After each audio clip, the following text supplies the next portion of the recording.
did you do to me? Just a special relaxant to make things easier on both of us. Begin tingling. Minute 15, your legs will give out altogether. At minute 18, your breathing will become labored. And just before everything's...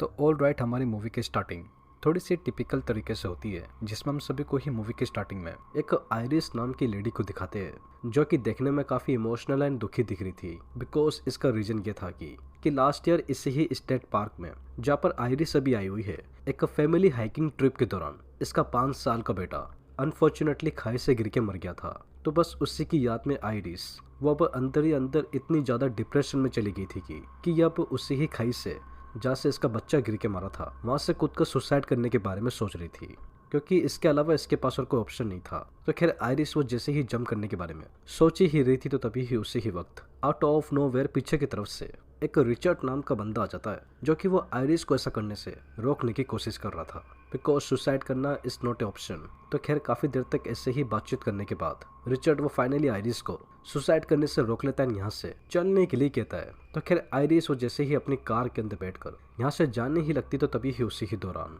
Richard वो उसी ही वक्त अपनी car के अंदर से निकल अपने हाथ में पकड़े हुए एक स्टंट डिवाइस से उससे जोर का इलेक्ट्रिक झटका आयरिस को दे देता है, तो जिसके चलते वो एट द मोमेंट ही जमीन पे बेहोश होकर गिर जाती है। तो रिचर्ड वो आयरिस को बेहोश करते ही उसके हाथ पैरों को बांध हॉस्टेस बनाकर अपनी कार के पीछे पटक देता है एंड यहाँ से निकल जाता है। वेल अब यहाँ पर रिचर्ड ने आखिर में किस लिए क्यों आयरिस को ऐसे बेहोश किया है, तो इसका रीजन तो आप सभी को ऑब्वियसली मूवी में आगे चलकर ही मिलेगा, बट फिलहाल के लिए ये होल इंटायर मूवी अब ठीक इधर से ही एक बहुत ही बड़े लफड़े की तरफ जाने वाली है, जो आपने एक्सपेक्ट नहीं किया होगा।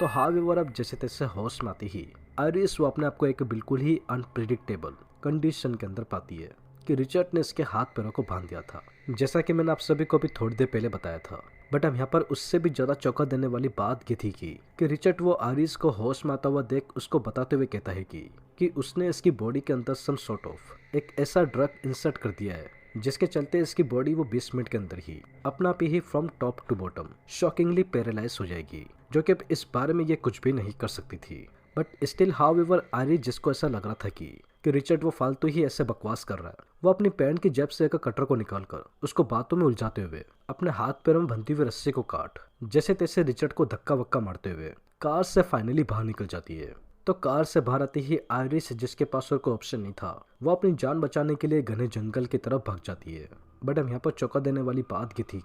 कि कुछ कदम आगे चलते ही आयरिस उसको अपना लेफ्ट वाला पैर एंड हाथ फील होना बंद हो गए थे,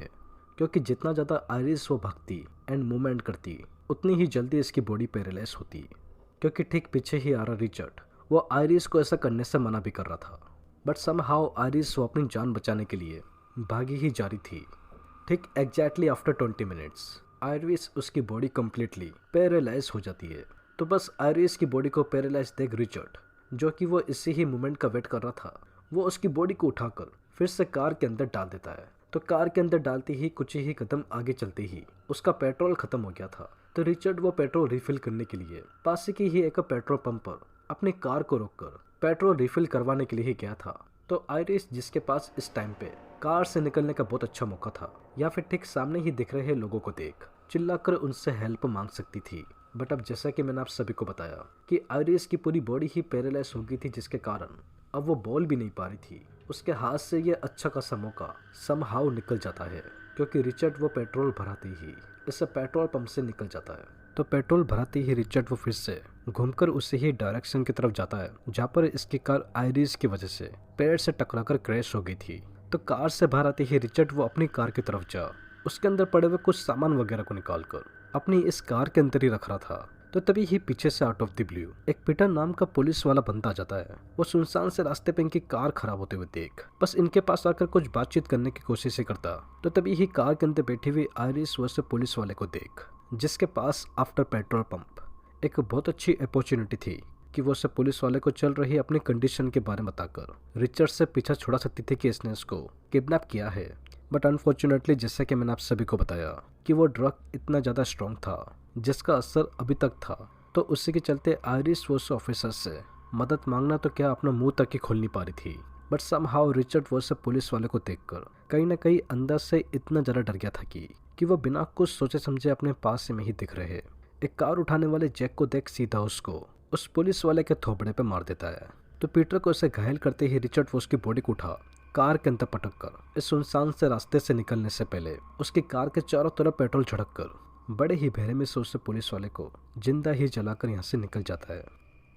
तो बस अब फाइनली इस मूवी के एंडिंग में रिचर्ड, जिसको ये अच्छे से पता था कि उस दिए हुए ड्रग्स का असर कभी भी किसी भी समय खत्म हो सकता था, तो बस एग्जैक्टली इसी ही बात को अपने माइंड में रखते हुए रिचर्ड वायरिस को एक सुनसान से दिखने वाली अब एक लेक साइड की तरफ लेकर आ जाता है, जहाँ पर ये इसको फिर से वही ड्रग वगैरह देकर पैरालाइज करते हुए उसका यूज कर you know what I mean एक चाकू से इसका गला काट कर इसकी डेड बॉडी को उसे लेक के अंदर बहाकर अपने सारे सबूतों को यहाँ पर ही मिठाकर इधर से जाने की सोच रहा था ताकि ये पकड़ में ना आए। बट अनफॉर्चुनेटली जैसा कि रिचर्ड ने अभी प्लान किया था वैसा बिल्कुल भी नहीं होता, बल्कि इसका उल्टा,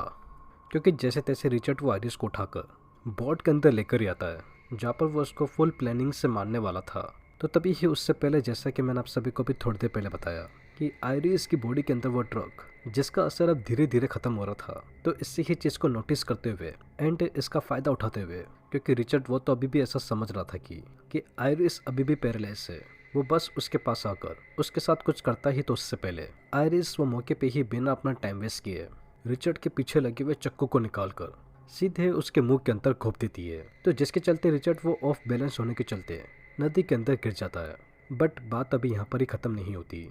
आयरिस, जो कि उसे ड्रग से अब बिल्कुल ही ठीक हो गई थी, वो जैसे तैसे अपनी बोट को एंड रिचर्ड को किनारे पे लाकर अब रिचर्ड की बॉडी के अंदर उसे ड्रग को इंजेक्ट कर अधमरी हालत में ही इसे जंगल के बीचों बीच थैंक यू बोलकर यहाँ से चली जाती है। एंड बस हमारी ये movie some sort of happy ending के साथ फाइनली ठीक इधर ही एंड हो जाती है।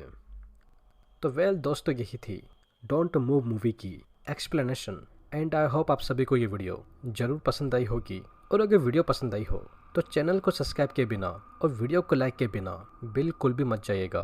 क्योंकि मैं अपनी आने वाली वीडियो में ऐसे ही और मूवीज़ के एक्सप्लेनेशन लेकर आता रहूँगा। तो तब तक के लिए take care and peace out.